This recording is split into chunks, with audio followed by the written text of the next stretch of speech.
केकावली भाग 32. अशी ही स्तुती देवाच्याच मालकीची असल्यामुळे सज्जन लोक तिचा स्वीकार करत नाही, हा आशय पंत अगदी विस्तारानं पुढे वर्णन करतायत. कवीश्वर मन पयोनिधी सुता स्तुतीच्या पते, भले न वरिती स्तुती प्रति न जोडिती पापते. गळा पडती ज्यांची या तव गुणैक देश भ्रमे, तीही तुझची दाविता भजती बा तुला संभ्रमे.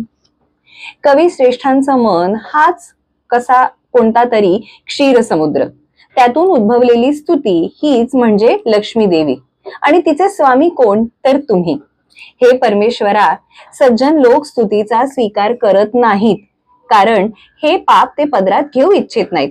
तुझ्या गुणांपैकी काही गुणांचं वास्तव्य दिसून आल्यामुळे चुकीची समजूत होऊन ती ज्यांच्या म्हणजेच ज्या भगवत भक्तांच्या गळ्यात पडते त्यांनी तुझा निर्देश केला, म्हणजे ती स्तुती मोठ्या गडबडीनं तुझा आश्रय करते.